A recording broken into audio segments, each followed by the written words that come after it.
아, 왜 여기서 알짱대는 거야? 성가시게. 아줌마가 뭘 안다고. 하지만 1시간 뒤 그들은 그녀 앞에 고개를 숙였습니다. 이야기 시작 전에 구독, 좋아요와 함께 어디에서 보고 계신지도 댓글로 남겨주시면 행운이 함께할 거예요. 새벽 4시 30분. 알람이 울리기도 전에 김순옥의 눈이 떠졌습니다.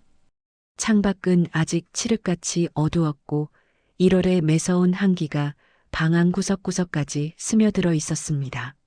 순옥은 이불 속에서 잠시 천장을 바라보다가 천천히 몸을 일으켰습니다. 허리에서 둔탁한 통증이 올라왔지만 이젠 익숙한 아픔이었습니다. 아이고. 작은 신음이 새어나왔지만 순옥은 곧바로 입술을 깨물었습니다. 머리맡 탁자 위에는 파스 몇 장과 진통제 한 통 그리고 요양병원 청구서가 어지럽게 놓여 있었습니다.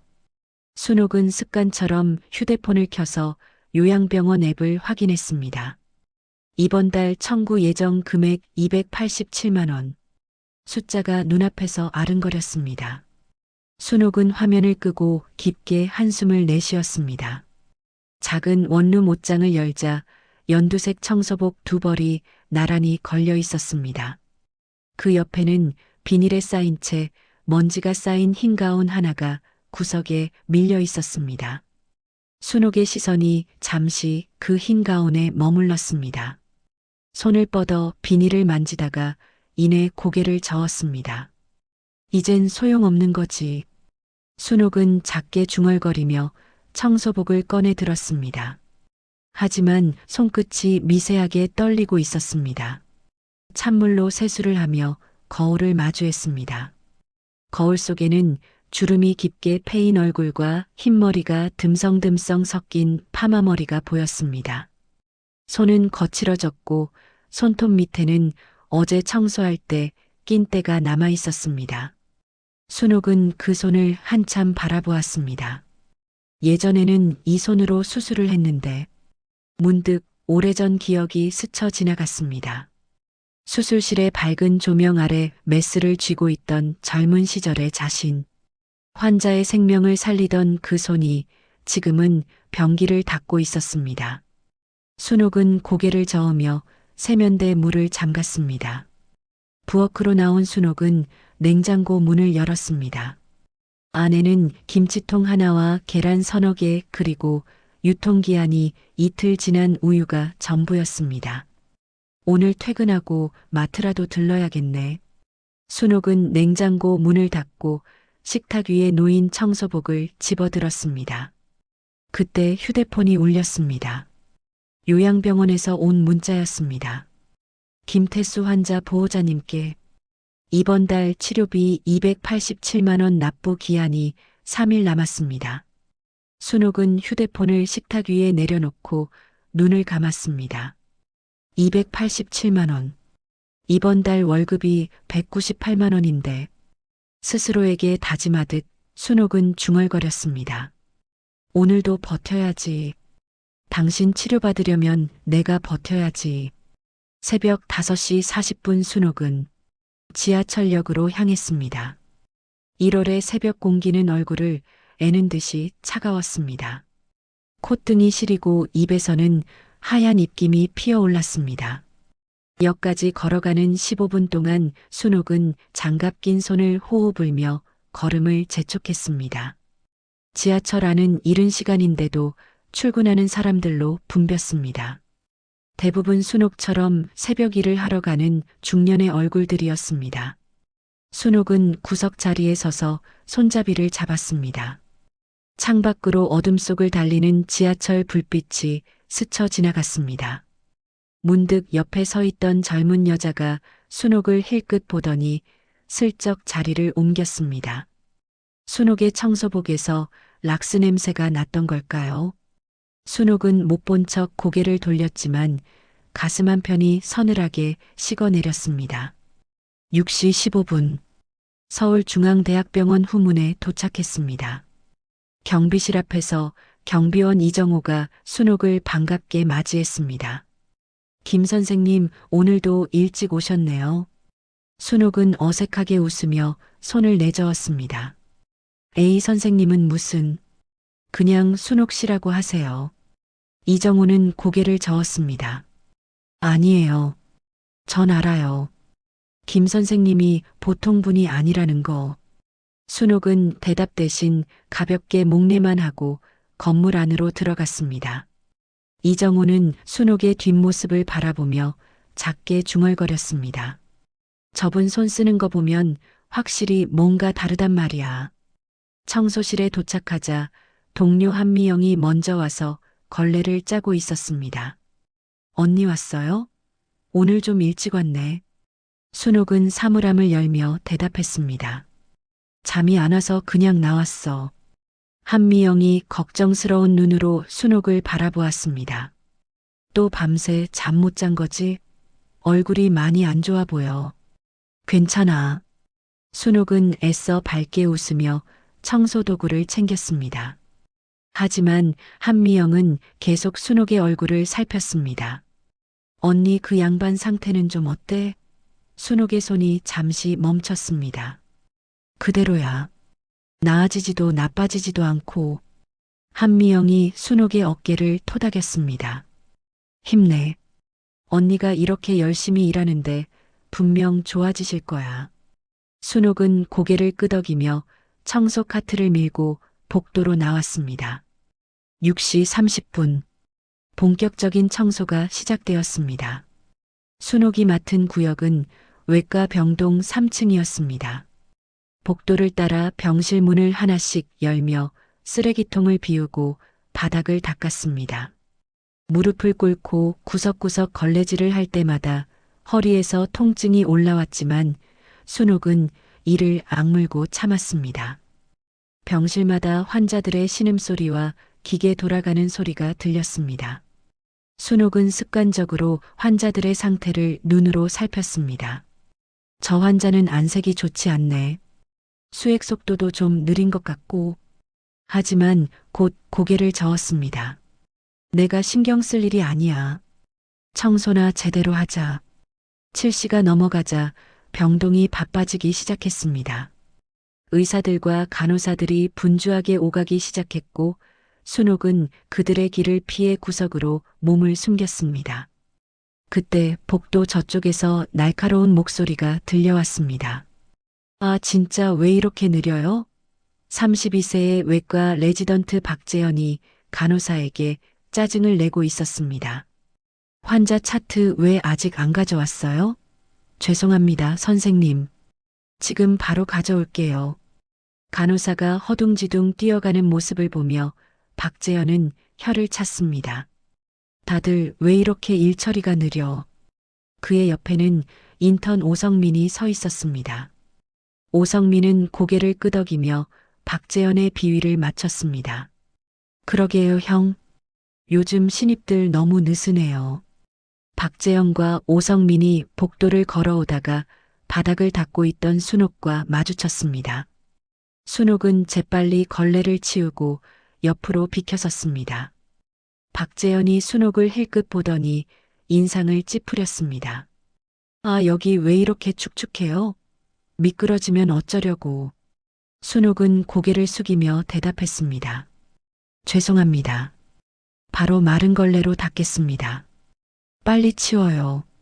환자들 지나다니는데 위험하잖아요. 네, 알겠습니다. 순옥이 허둥지둥 마른 걸레를 꺼내 바닥을 닦았습니다. 그 모습을 보며 오성민이 낮은 목소리로 박재현에게 말했습니다. 형, 저 아줌마 청소 엄청 꼼꼼하게 하더라고요. 근데 좀 느려요. 박재현이 코웃음을 쳤습니다. 나이가 있으니까 느리지. 빨리빨리 못하면 그냥 집에 있지 왜 나와서 일해. 그 말이 순옥의 귀에 또렷이 들렸습니다. 순옥은 아무 말도 하지 못하고 그저 바닥만 열심히 닦았습니다. 손에 힘이 들어갔습니다. 손가락 마디가 하얗게 질릴 정도였습니다. 두 사람이 지나간 후 순옥은 잠시 허리를 펴고 그들의 뒷모습을 바라보았습니다. 저 젊은 의사, 저러면 안 되는데. 환자 대하듯 동료도 대해야지. 문득 과거의 자신이 떠올랐습니다. 수술실에서 인턴들에게 엄하게 지도하던 자신의 모습. 하지만 그때도 저렇게 무례하지는 않았습니다. 최소한의 존중은 있었습니다.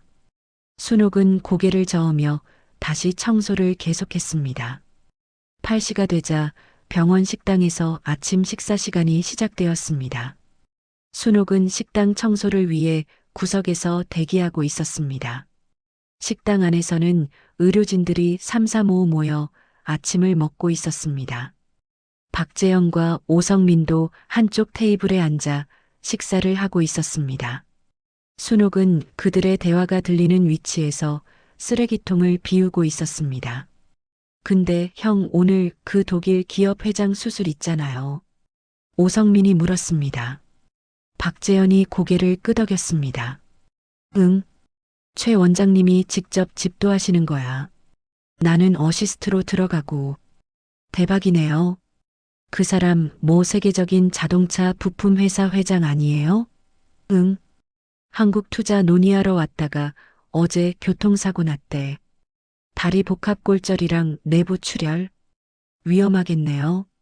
최 원장님이니까 잘하시겠지만. 당연하지. 최 원장님이 얼마나 대단하신 분인데.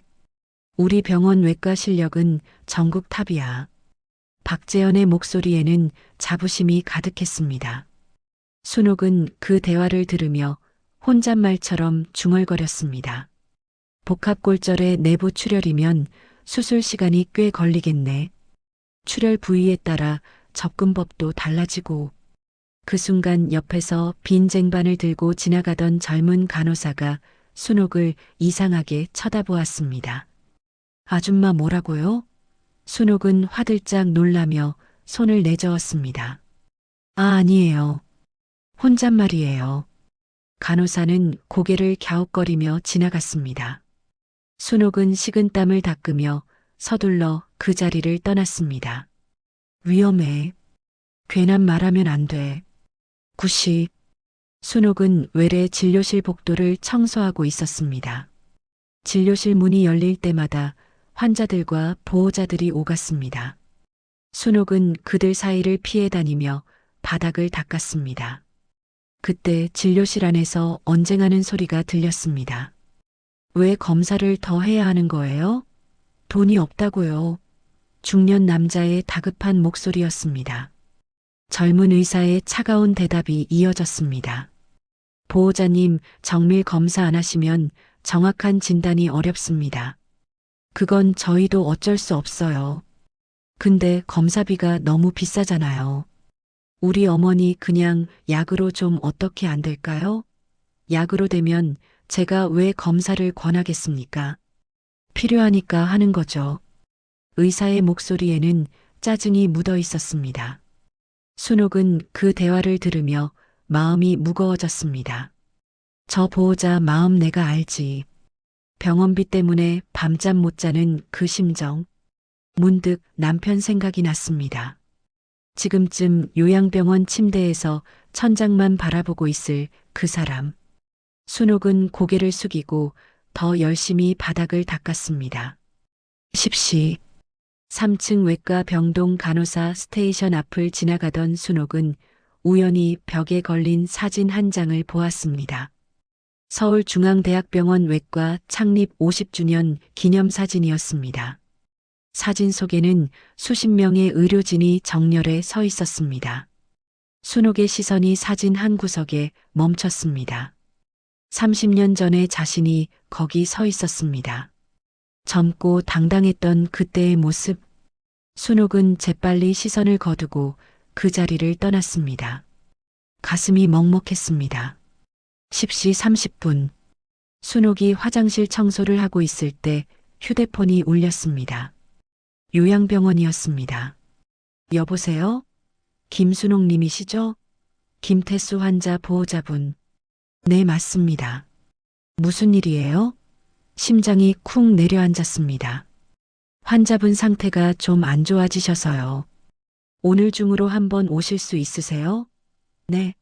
상태가 안 좋다니요? 어떻게 안 좋은 건데요? 혈압이 좀 떨어지고 있어서요. 위급한 상황은 아닌데 보호자분이 오시면 좋을 것 같아서요. 순옥의 손이 떨렸습니다. 알겠습니다. 오늘 퇴근하고 바로 갈게요. 전화를 끊은 순옥은 화장실 벽에 기대어 눈을 감았습니다. 당신 조금만 버텨요. 내가 갈게. 조금만. 눈가에 눈물이 맺혔지만 순옥은 손등으로 훔치며 다시 청소를 계속했습니다. 11시. 순옥이 응급실 앞 복도를 청소하고 있을 때 응급실 자동문이 열리며 시끄러운 소리가 터져 나왔습니다. 빨리요. 여기 환자 상태가 급변했어요. 순옥은 고개를 들어 응급실 안쪽을 바라보았습니다. 의료진들이 분주하게 움직이고 있었습니다. 모니터에서 경고음이 울렸습니다.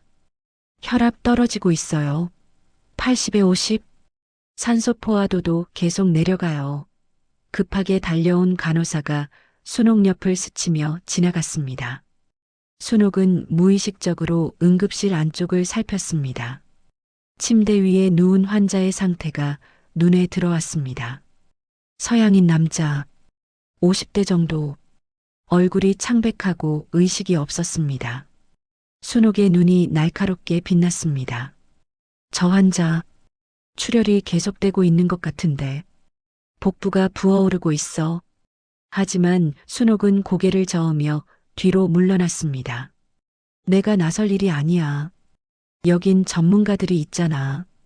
순옥은 청소 카트를 밀고 그 자리를 떠나려 했습니다. 그때 응급실 안에서 다급한 목소리가 들려왔습니다. 최 원장님은요? 지금 다른 수술 중이세요. 박 선생님은? 박재현 선생님도 그 수술 어시스트로 들어가셨어요. 그럼 지금 외과 전문의가 한 명도 없다는 거야? 일반외과 당직 선생님이 오성민 선생님밖에 안 계세요. 오성민? 그 사람 아직 인턴이잖아. 잠깐만요. 일단 제가 어떻게든 해볼게요. 인턴 오성민의 떨리는 목소리가 들렸습니다. 순옥은 발걸음을 멈추고 뒤돌아보았습니다.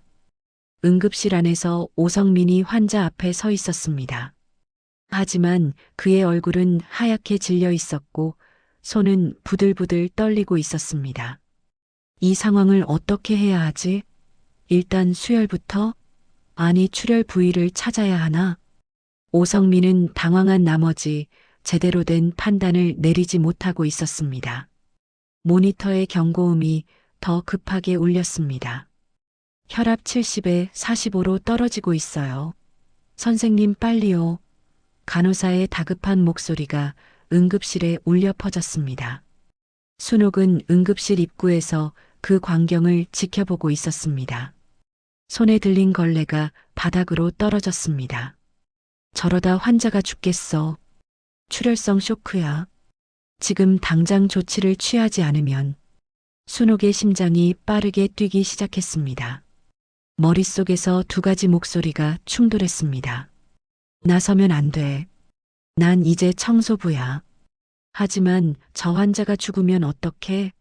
내가 살릴 수 있는데. 순옥은 눈을 감았습니다. 20년 전 기억이 스쳐 지나갔습니다. 비슷한 상황에서 자신이 집도했던 수술, 출혈성 쇼크 환자를 살렸던 그 순간, 손끝에 아직도 그 감각이 남아 있었습니다. 눈을 떴을 때 순옥의 눈빛은 달라져 있었습니다. 더 이상 청소부의 눈빛이 아니었습니다. 외과 전문의 김순옥의 눈빛이었습니다. 순옥은 청소 카트를 밀어두고 응급실 안으로 성큼 들어갔습니다. 그 순간 모든 것이 바뀌기 시작했습니다.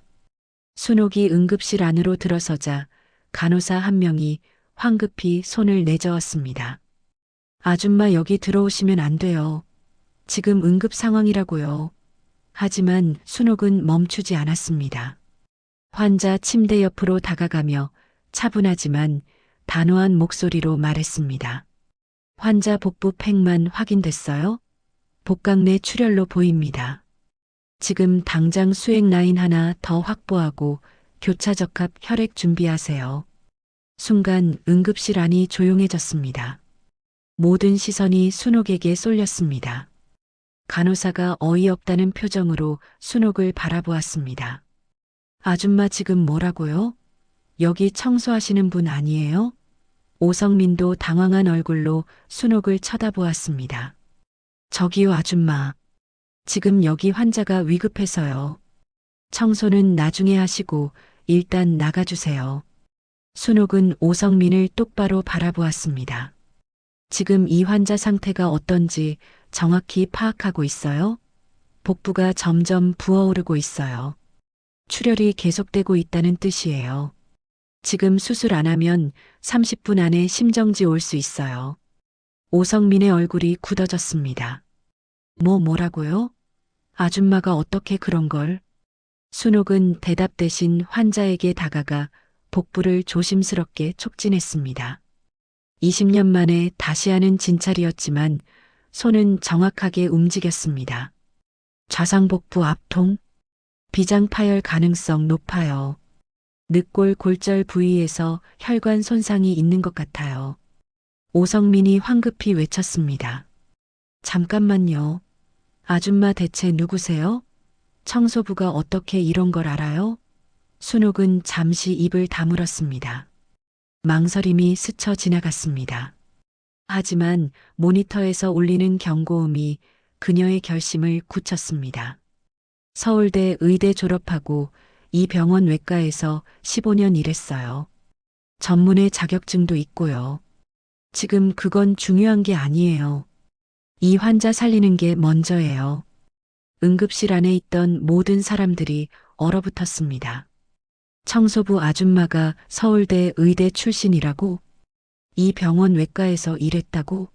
간호사 중 한 명이 놀란 표정으로 중얼거렸습니다. 잠깐 혹시 김순옥 선생님? 외과의 전설처럼 내려오는 그 김순옥 선생님이요? 순옥은 대답하지 않았습니다. 대신 간호사를 향해 말했습니다. 지금 당장 수술실 준비할 수 있어요? 최소한 출혈 부위만이라도 지혈해야 해요. 안 그러면 이 환자 못 살려요. 간호사가 당황하며 대답했습니다. 수술실은 지금 2군데 다 사용 중이에요. 최 원장님 수술이랑 다른 예정된 수술이랑. 그럼 여기서 응급 개복해야 해요. 장비 있어요? 오성민이 외쳤습니다. 잠깐만요. 아줌마 지금 정신이 있는 거예요? 여기서 개복 수술을 한다고요? 그건 말도 안 돼요. 순옥이 오성민을 똑바로 바라보았습니다. 지금 이 환자 혈압이 60대로 떨어지고 있어요. 수술실 갈 시간 없어요. 여기서 하지 않으면 이 환자는 죽어요. 오성민의 얼굴이 하얗게 질렸습니다. 근데 아줌마가 어떻게? 제가 할게요. 순옥의 목소리는 단호했습니다. 책임은 내가 질 테니까 장비만 준비해 주세요. 응급실 안에 긴장감이 감돌았습니다. 아무도 움직이지 않았습니다. 그때 모니터에서 급한 경고음이 울렸습니다. 혈압 55에 35. 환자 의식 없어요. 순옥이 외쳤습니다. 지금이에요. 지금 안 하면 이 환자 죽어요. 움직여요. 순옥의 절박한 외침에 간호사들이 움직이기 시작했습니다. 응급수술 세트 가져와요. 수혈 준비하고. 순옥은 재빨리 손을 소독하고 수술 장갑을 꼈습니다. 20년 만에 다시 끼는 수술 장갑이었습니다. 손이 떨릴 줄 알았는데 의외로 안정적이었습니다. 마치 몸이 기억하고 있는 것 같았습니다. 수술 기구가 준비되자 순옥은 환자의 복부를 소독하고 메스를 집어들었습니다. 개복합니다. 순옥의 손이 정확하게 움직였습니다.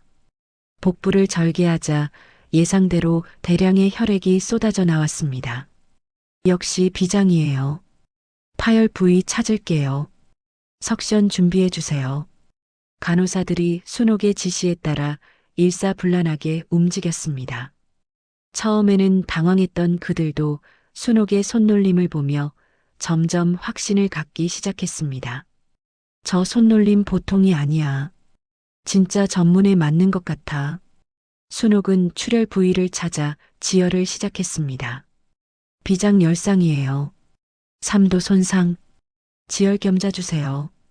손이 빠르고 정확하게 움직였습니다. 마치 어제까지 수술을 했던 것처럼. 여기 출혈 부위 찾았어요. 지금 지혈합니다. 모니터의 경고음이 조금씩 안정되기 시작했습니다. 혈압 올라가고 있어요. 65에 40. 계속 수액 넣고 수혈 속도 높여요. 네. 10분이 지났습니다. 순옥의 이마에는 땀이 맺혀 있었지만 손은 여전히 정확하게 움직이고 있었습니다. 지혈 완료됐어요. 이제 손상 부위 봉합해야 하는데 여기서는 한계가 있어요. 수술실 상황 어때요? 간호사가 급히 확인하고 대답했습니다. 3번 수술실 10분 후에 비워진대요. 좋아요. 그때까지 여기서 버텨요. 수혈 계속하고 바이탈 모니터링 하면서요. 혈압 75에 50으로 올라가고 있어요. 산소 포화도도 안정되고 있어요. 간호사의 목소리에 안도감이 섞여 있었습니다. 순옥도 작게 안도의 한숨을 내쉬었습니다. 일단 고비는 넘긴 것 같아요. 바로 그때 응급실 문이 벌컥 열렸습니다. 무슨 일이야? 여기서 무슨 짓을 하는 거야? 박재현이 수술복을 입은 채 뛰어들어왔습니다. 수술 중간에 응급실에서 개복 수술을 한다는 소식을 듣고 달려온 것이었습니다. 박재현은 환자 옆에 서 있는 순옥을 보고 얼굴이 일그러졌습니다. 뭐야? 아줌마가 왜 여기 있어? 지금 뭐 하는 거야? 순옥은 차분하게 대답했습니다. 환자가 출혈성 쇼크로 심정지 직전이었어요. 외과 전문의가 아무도 없어서 제가 응급 처치를 했습니다. 뭐? 아줌마가? 박재현이 비웃듯이 말했습니다. 청소부 아줌마가 수술을 했다고? 지금 장난해요? 순옥의 눈빛이 차갑게 변했습니다. 장난이 아니에요. 제가 안 했으면 이 환자 이미 죽었을 거예요. 직접 확인해 보세요. 비장 열상 3도 손상이었고 지혈은 완료했어요. 박재현이 환자의 복부를 확인하다가 얼굴이 굳어졌습니다. 지혈 상태가 완벽했습니다. 전문의가 아니면 할 수 없는 수준이었습니다. 이게 어떻게... 박재현이 당황하며 순옥을 바라보았습니다. 아줌마 대체 누구야? 간호사 한 명이 조심스럽게 말했습니다. 저 박 선생님. 저분 예전에 이 병원 외과에서 일하셨던 김순옥 선생님이래요. 서울대 의대 출신이시고 외과 전문의시래요. 뭐? 박재현의 얼굴이 하얗게 질렸습니다. 김순옥? 그 김순옥? 전설의 손이라고 불리던? 순옥은 대답하지 않고 장갑을 벗으며 말했습니다. 수술실 준비되면 이 환자 빨리 옮기세요. 손상된 비장 부분 정밀 봉합이 필요해요. 저는 이만 가볼게요. 순옥이 응급실을 나가려는 순간 박재현이 외쳤습니다. 잠깐만요. 순옥이 뒤돌아보았습니다. 왜 청소를 하고 계세요? 그런 실력이 있으면서. 순옥은 잠시 침묵했습니다. 그리고는 쓸쓸하게 웃으며 대답했습니다. 사정이 있어요. 순옥은 응급실을 나와 복도를 걸었습니다. 손이 떨리기 시작했습니다. 아드레날린이 빠지면서 긴장이 풀리고 있었습니다. 복도 구석에 멈춰서서 순옥은 벽에 기대어 깊게 숨을 내쉬었습니다. 해냈어. 아직 할 수 있었어. 눈가에 눈물이 맺혔습니다. 20년 만에 다시 수술을 했습니다. 환자를 살렸습니다. 그 감각이 아직 남아 있었습니다. 그때 뒤에서 발소리가 들렸습니다. 경비원 이정호였습니다. 김 선생님, 괜찮으세요? 응급실에서 무슨 일이 있었다고 해서. 순옥은 눈물을 훔치며 억지로 웃었습니다. 괜찮아요. 그냥 좀 긴장해서요. 이정호가 순옥의 어깨를 토닥였습니다. 저 알아요. 선생님이 대단한 분이라는 거. 오늘도 누군가를 살리신 거죠? 순옥은 대답 대신 고개만 끄덕였습니다. 점심시간이 되었습니다. 순옥은 청소실에서 도시락을 먹고 있었습니다. 밥맛이 없었습니다. 아침에 있었던 일이 계속 머릿속에 맴돌았습니다. 그때 청소실 문이 벌컥 열렸습니다. 동료 한미영이 숨을 헐떡이며 뛰어들어왔습니다. 언니, 언니, 큰일 났어. 왜? 무슨 일이야? 병원 전체가 난리야. 청소부 아줌마가 수술했다고. 언니, 그거 언니 얘기야? 순옥은 숟가락을 내려놓았습니다. 조용히 하래도 소문이 빠르네. 진짜야? 언니가 진짜 수술한 거야? 응급 상황이었어. 환자가 죽게 생겼는데 아무도 못하니까 내가 한 거야. 세상에. 한미영이 순옥 앞에 털썩 앉았습니다. 언니 대체 뭐 하던 사람이야? 왜 여태 말 안 했어? 순옥은 쓸쓸하게 웃었습니다. 말해서 뭐해? 이제 다 지난 일인데. 지난 일이 아니잖아. 방금 사람 살렸다며. 한미영의 목소리가 높아졌습니다. 그때 청소실 문이 다시 열렸습니다. 양복을 입은 낯선 남자 2명이 서 있었습니다. 김순옥 씨 맞으시죠? 네. 맞는데요. 원장실에서 뵙자고 하십니다. 함께 가시죠. 순옥의 얼굴이 굳어졌습니다. 원장실로 가는 동안 순옥의 마음은 복잡했습니다. 혼나려나? 의료 면허도 없이 수술한 거 문제되는 건가? 아니 면허는 있어. 정지당한 적 없으니까 아직 유효하긴 한데. 원장실 문 앞에 도착했습니다. 비서가 문을 열어주었습니다. 들어오세요. 원장님이 기다리고 계십니다. 순옥은 깊게 숨을 들이쉬고 안으로 들어갔습니다. 넓은 원장실 안에 최 원장이 책상 앞에 앉아 있었습니다. 그 옆에는 박재영과 오성민이 서 있었습니다. 2 사람의 표정이 굳어 있었습니다. 앉으세요. 최 원장이 말했습니다. 순옥은 조심스럽게 의자에 앉았습니다. 최 원장이 순옥을 뚫어지게 바라보았습니다. 오늘 응급실에서 있었던 일 보고 받았습니다. 죄송합니다. 제가 월권을. 최 원장이 손을 들어 순옥의 말을 막았습니다. 잠깐만요. 먼저 한 가지만 확인하겠습니다. 김순옥 씨, 1998년 이 병원 외과 과장으로 근무하셨던 그 김순옥 선생 맞습니까? 순옥은 잠시 침묵했습니다. 그리고 고개를 끄덕였습니다. 네, 맞습니다. 최 원장의 눈이 커졌습니다. 제가 레지던트 때 선생님 수술 참관한 적 있습니다. 그때 선생님 손놀림을 아직도 기억해요. 전설의 손이라고 불렸죠. 순옥은 아무 말도 하지 않았습니다. 근데 왜 여기서 청소를 하고 계신 겁니까? 순옥은 잠시 눈을 감았습니다. 그리고 천천히 입을 열었습니다. 남편이 사업을 하다가 실패했어요. 빚이 많이 졌고 모든 재산을 잃었죠. 그러다가 남편이 뇌졸중으로 쓰러졌어요. 지금 요양병원에 입원해 있어요. 최 원장의 표정이 어두워졌습니다. 그래서 병원비 때문에. 네. 다른 병원에 취직하려고 했는데 나이가 많다고 안 받아주더라고요.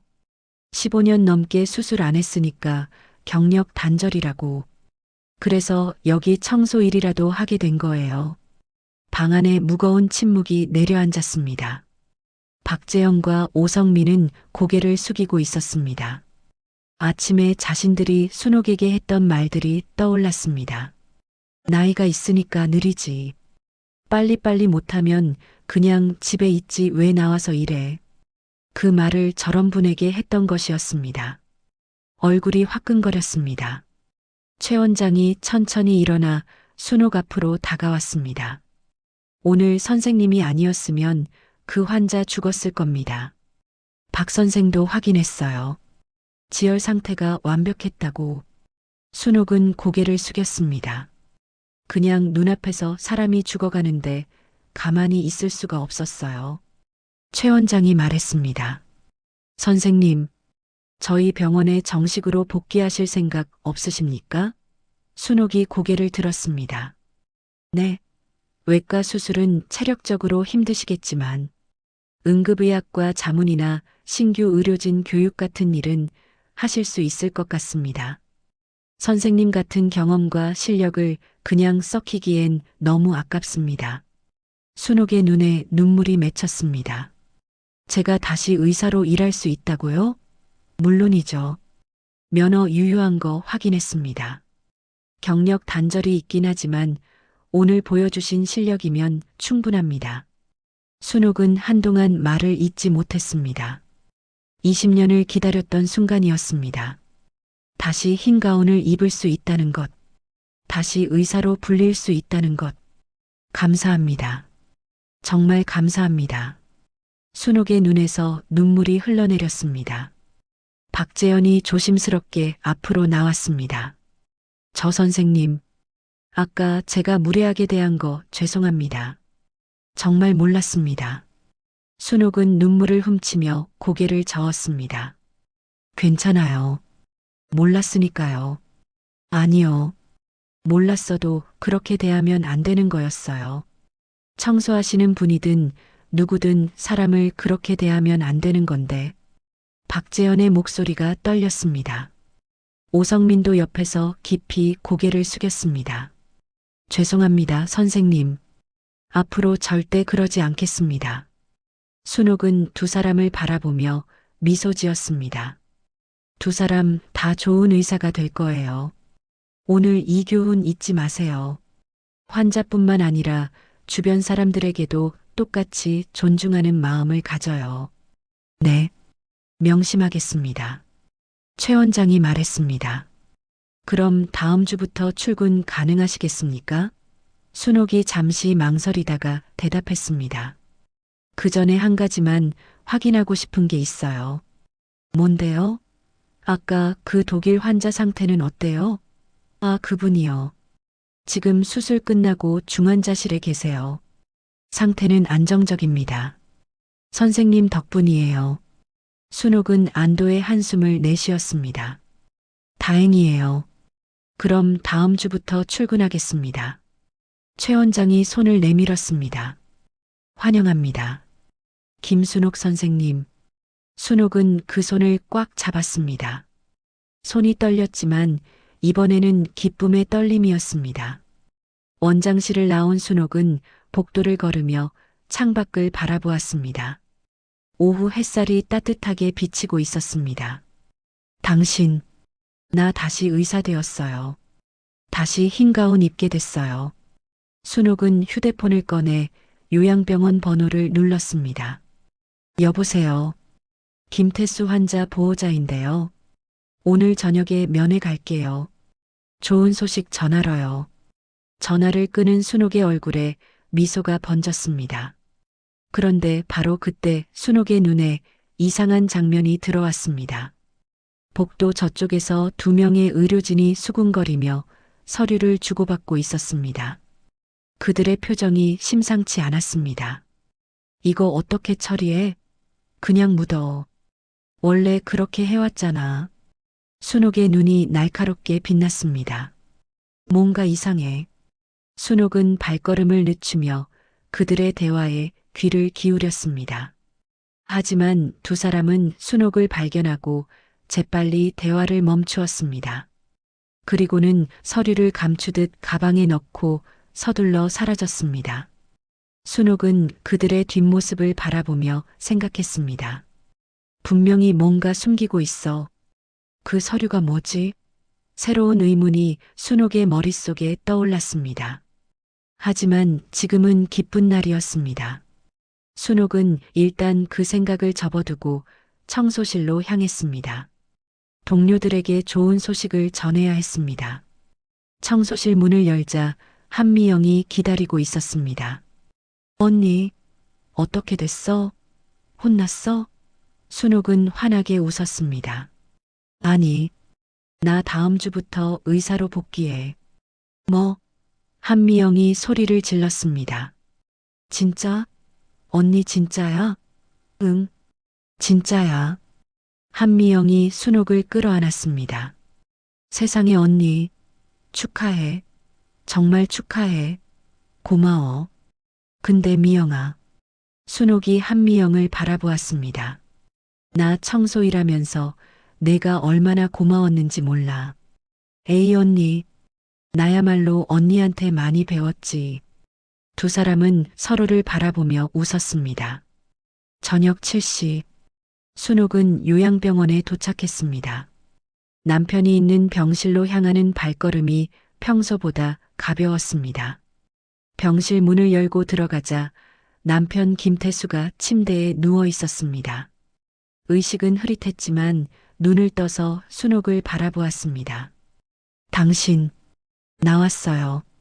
순옥이 침대 옆 의자에 앉아 남편의 손을 잡았습니다. 오늘 좋은 일이 있었어요. 김태수가 희미하게 손에 힘을 주었습니다. 나 다시 의사 됐어요. 다시 흰 가운 입게 됐어요. 당신 치료비도 이제 걱정 안 해도 돼요. 김태수의 눈에서 눈물이 흘러내렸습니다. 말은 하지 못했지만 그 눈물이 모든 것을 말해주고 있었습니다. 고생했다는 것, 고맙다는 것, 사랑한다는 것. 순옥도 눈물을 흘리며 남편의 손을 꽉 잡았습니다. 우리 이제 다시 시작해요. 늦었지만 아직 안 끝났어요. 창밖으로 저녁 노을이 붉게 물들어가고 있었습니다. 두 사람은 말없이 서로의 손을 잡은 채 그 노을을 바라보았습니다. 하지만 순옥은 몰랐습니다. 이것이 끝이 아니라 새로운 시작이라는 것을, 그리고 이 병원에 숨겨진 더 큰 비밀이 그녀를 기다리고 있다는 것을.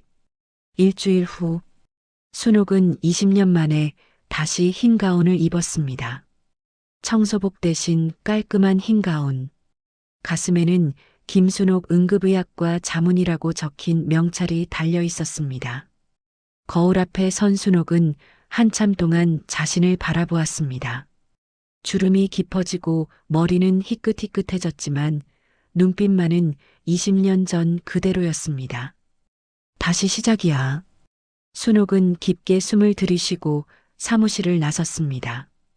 복도를 걷는데 스쳐 지나가는 의료진들이 고개를 숙여 인사했습니다. 안녕하세요, 선생님. 좋은 아침이에요, 선생님. 일주일 전까지만 해도 무시하거나 피하던 사람들이었습니다. 하지만 지금은 모두가 존경의 눈빛으로 순옥을 바라보았습니다. 순옥의 첫 업무는 응급실 의료진 교육이었습니다. 강의실에는 인턴과 레지던트 20여 명이 앉아 있었습니다. 그 중에는 박재영과 오성민도 있었습니다. 순옥이 강단에 서자 모두가 숙연해졌습니다. 안녕하세요. 김순옥입니다.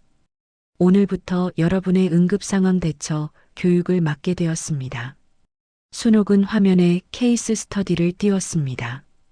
지난주 있었던 그 독일 환자 사례였습니다.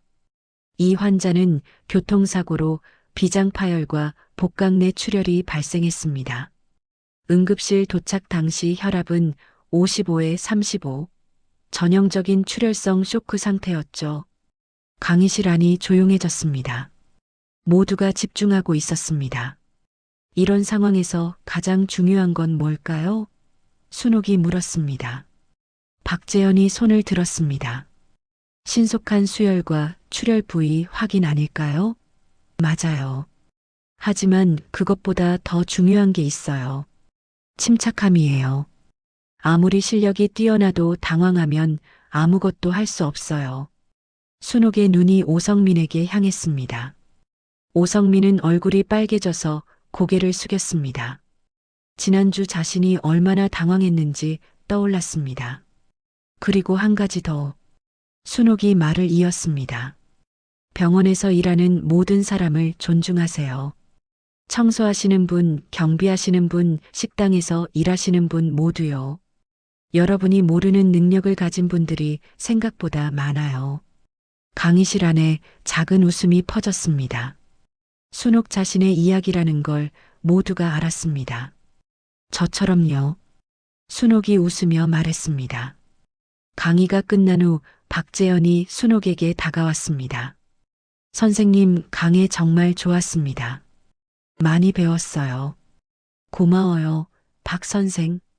앞으로 좋은 의사가 될 거예요. 선생님, 하나만 여쭤봐도 될까요? 뭔데요? 왜 20년 동안 다른 병원에 안 가시고 여기서 청소를 하셨어요? 다른 데 가셔도 될 실력이신데. 순옥은 잠시 창밖을 바라보았습니다. 이 병원이 내 인생의 전부였거든요. 여기서 의사로 시작했고 여기서 가장 행복했어요. 비록 청소부로라도 여기 있고 싶었어요. 언젠가 다시 기회가 올 거라고 믿으면서요. 박재현은 말없이 고개를 숙였습니다. 눈가가 붉어져 있었습니다. 며칠이 지났습니다. 순옥은 새로운 업무에 빠르게 적응해 갔습니다. 응급실 자문 교육 프로그램 개발, 젊은 의료진 멘토링까지 바쁜 나날이었지만 행복했습니다. 그런데 어느 날 순옥은 이상한 점을 발견했습니다. 응급실 사망 환자 기록을 검토하다가 뭔가 이상한 패턴이 눈에 들어왔습니다. 이상하네. 지난 6개월간 야간 응급실 사망률이 비정상적으로 높아. 순옥은 더 자세히 기록을 살펴보았습니다. 특히 특정 당직 날짜에 사망 사례가 집중되어 있었습니다. 그 날짜들의 공통점은 같은 의료진이 당직을 섰다는 것이었습니다. 이건 우연이 아니야. 순옥의 눈이 날카롭게 빛났습니다. 순옥은 조용히 조사를 시작했습니다. 퇴근 후에도 병원에 남아 기록을 뒤졌습니다. 사망 환자들의 차트를 하나하나 검토했습니다. 그러던 어느 날 밤 순옥은 충격적인 사실을 발견했습니다. 한 환자의 차트가 조작되어 있었습니다. 원본 기록과 공식 기록이 달랐습니다. 이건 의료사고 은폐야. 환자가 의료과실로 사망했는데 기록을 조작해서 숨긴 거야. 순옥의 손이 떨렸습니다. 더 파고들수록 더 많은 사례가 나왔습니다. 최소 5건 이상의 의료사고가 은폐되어 있었습니다. 그리고 그 중심에 있는 사람은 외과 부장 정민수였습니다. 정 부장, 복도에서 수군거리던 그 사람이었어. 순옥은 깊게 한숨을 쉬었습니다. 이제 어떻게 해야 할까? 신고를 해야 하나? 하지만 증거가 더 필요해. 순옥은 며칠 더 조사를 계속했습니다. 그리고 마침내 결정적인 증거를 확보했습니다. 조작된 차트의 원본 파일과 정민수의 지시가 담긴 내부 메모였습니다. 이제 결정해야 할 시간이었습니다. 순옥은 밤새 고민했습니다. 신고를 하면 병원이 큰 타격을 받을 거야. 나를 다시 받아준 이 병원이. 하지만 죽은 환자들의 가족은 진실을 모르고 있어. 그리고 이대로 두면 또 다른 희생자가 생길 수도 있어.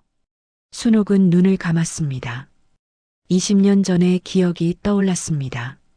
그때도 비슷한 상황이 있었습니다. 선배 의사의 실수를 덮어달라는 압박. 그때 순옥은 침묵했습니다. 그리고 그 선택을 평생 후회했습니다. 이번에는 달라야 해. 이번에는 침묵하지 않을 거야. 순옥은 결심했습니다. 다음 날 아침 순옥은 최 원장을 찾아갔습니다. 원장님, 드릴 말씀이 있습니다.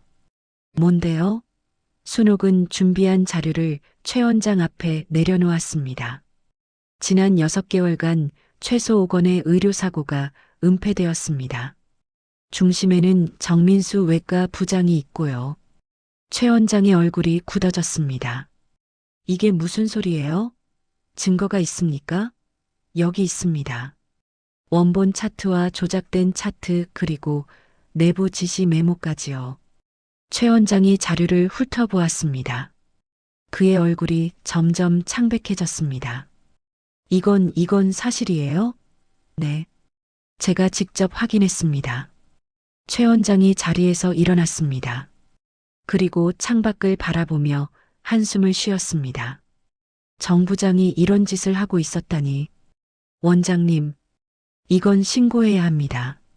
죽은 환자들의 가족은 진실을 알 권리가 있어요. 알아요. 알아요.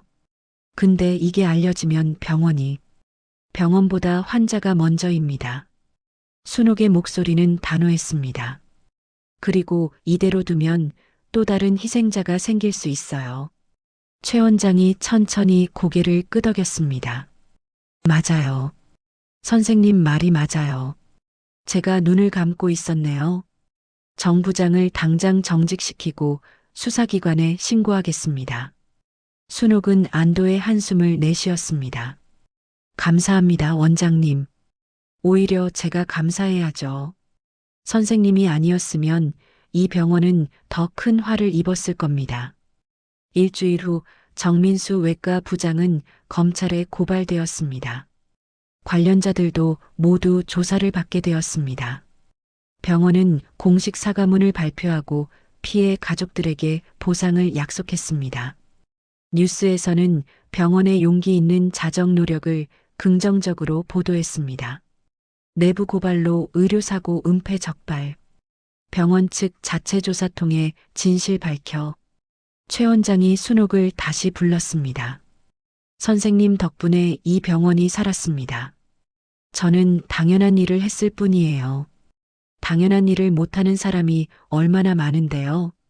선생님 덕분에 이 병원이 2번이나 살았어요. 한 번은 응급실에서 환자를 살렸고, 한 번은 병원의 양심을 살렸고, 순옥은 쓸쓸하게 웃었습니다. 그냥 옳은 일을 했을 뿐이에요. 침묵은 공범이니까요. 한 달이 지났습니다. 순옥은 이제 완전히 병원의 일원으로 자리 잡았습니다. 응급의학과 자문의로서뿐만 아니라 병원윤리위원회 위원으로도 활동하게 되었습니다. 어느 날 점심시간 순옥이 식당에서 밥을 먹고 있을 때 젊은 인턴 한 명이 조심스럽게 다가왔습니다. 선생님, 잠깐 여쭤봐도 될까요? 그래요. 뭔데요? 저희 아버지가 최근에 명퇴하셨어요. 55세인데 매일 집에만 계시면서 무기력해지시는 것 같아서요. 순옥은 고개를 끄덕이며 들었습니다. 선생님처럼 다시 시작할 수 있을까요? 아버지도 선생님처럼요? 순옥은 따뜻하게 웃었습니다. 할 수 있어요. 55세면 아직 젊으시죠. 중요한 건 포기하지 않는 마음이에요. 저도 68세에 청소하다가 여기까지 왔잖아요. 늦은 건 없어요. 인턴의 얼굴이 밝아졌습니다. 정말요? 그럼 아버지한테 선생님 이야기 들려드려도 될까요? 물론이죠. 아버지께 용기를 내시라고 전해주세요. 경험은 절대 쓸모 없어지지 않아요. 적절한 기회가 오면 반드시 빛을 발하게 돼요. 감사합니다, 선생님. 집에 가서 바로 말씀드릴게요. 인턴이 희망에 찬 표정으로 돌아갔습니다. 순옥은 그 뒷모습을 바라보며 미소 지었습니다. 저녁 퇴근 시간. 순옥이 병원 정문을 나서는데 경비원 이정우가 다가왔습니다. 김 선생님 축하드려요. 이제 완전히 자리 잡으셨네요. 고마워요, 이 경비원님. 그동안 많이 도와주셨잖아요. 뭐요? 저야 그냥 옆에서 지켜본 것뿐인데요. 이정우가 웃으며 말했습니다. 근데 선생님, 저 한 가지 여쭤봐도 돼요? 뭔데요? 선생님은 청소하실 때도 그렇고 항상 뭔가 달랐어요. 손 쓰는 것도 그렇고 눈빛도 그렇고 저는 알아봤거든요. 순옥이 웃었습니다. 이 경비원님도 보통 분 아니신 것 같은데요. 예전에 뭐 하셨어요? 이정우가 쑥스럽게 웃었습니다. 저요? 옛날에 형사였어요. 30년 했죠. 역시 사람 보는 눈이 있으시더라고요. 두 사람은 마주보며 웃었습니다. 순옥은 요양병원으로 향했습니다. 오늘도 남편에게 좋은 소식을 전해줄 게 많았습니다. 병실에 들어서자 남편 김태수가 눈을 떠서 순옥을 바라보았습니다. 한 달 전보다 상태가 좋아 보였습니다. 담당 의사는 순옥이 자주 면회 오면서 김태수의 상태가 호전되고 있다고 했습니다. 당신 나왔어요. 순옥이 침대 옆에 앉아 남편의 손을 잡았습니다. 오늘도 좋은 일이 있었어요.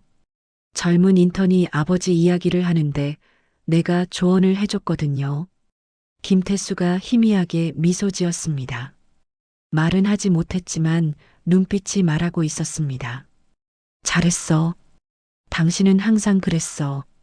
순옥은 남편의 손을 꼭 잡으며 말했습니다.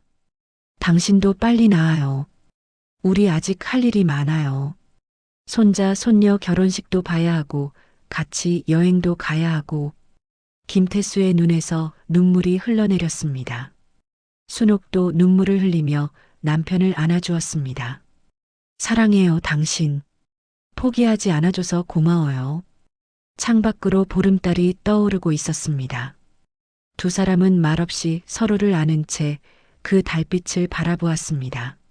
3개월 후, 순옥은 병원 강당에서 시니어 의료진 특강을 하고 있었습니다. 청중석에는 은퇴한 의사, 간호사, 의료기사들이 앉아 있었습니다. 여러분, 저는 68세에 청소부로 일하다가 다시 의사가 되었습니다. 청중석에서 감탄의 소리가 흘러나왔습니다. 늦었다고 생각하지 마세요. 포기하지만 않으면 기회는 반드시 옵니다. 여러분의 경험과 지혜는 절대 쓸모 없어지지 않아요. 적절한 기회가 오면 반드시 빛을 발하게 됩니다. 강의가 끝나자 우레와 같은 박수가 쏟아졌습니다.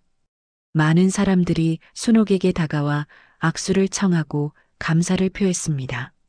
선생님 덕분에 용기를 얻었어요. 저도 다시 도전해 볼게요. 순옥은 한 사람 한 사람의 손을 잡으며 말했습니다. 할 수 있어요. 우리 모두 할 수 있어요. 강당을 나서는 순옥의 손에는 작은 명함이 들려 있었습니다. 김순옥 서울중앙대학병원 응급의학과 자문의 병원윤리위원회 위원 시니어 의료진. 재교육 프로그램 총괄. 순옥은 그 명함을 손가락으로 쓰다듬으며 미소 지었습니다. 옛날 명함이 생각났습니다.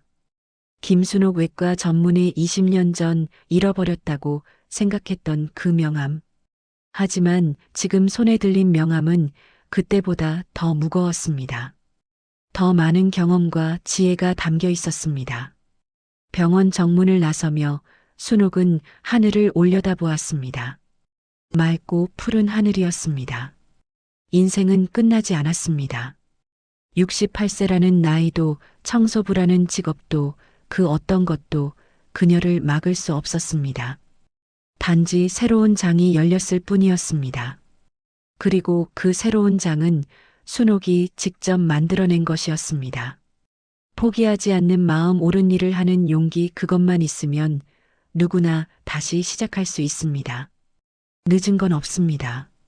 저녁 햇살 속으로 걸어가는 순옥의 발걸음은 이제 더 이상 무겁지 않았습니다. 오히려 가벼웠습니다. 걸레를 들고 복도를 청소하던 그때와는 달리 이제는 당당하게 앞을 바라보며 걸을 수 있었습니다. 무시당하고 비웃음 받던 그 청소부 아줌마가 아니었습니다. 이제는 병원을 2번이나 구한 경험의 무게를 인정받는 의사였습니다. 순옥은 버스 정류장으로 향하며 생각했습니다. 오늘 저녁은 남편에게 맛있는 거 사다 줘야겠다. 회복되면 같이 여행 가자고 해야지. 버스가 왔습니다. 순옥은 버스에 올라타며 운전기사에게 밝게 인사했습니다. 안녕하세요. 오늘도 수고하세요. 운전기사가 환하게 웃으며 대답했습니다. 네, 감사합니다. 좋은 저녁 되세요. 버스가 출발했습니다. 창밖으로 지나가는 거리를 바라보며 순옥은 조용히 미소 지었습니다. 인생의 2번째 막이 시작되고 있었습니다. 그리고 그것은 첫 번째 막보다 훨씬 더 빛나는 이야기가 될 것이었습니다.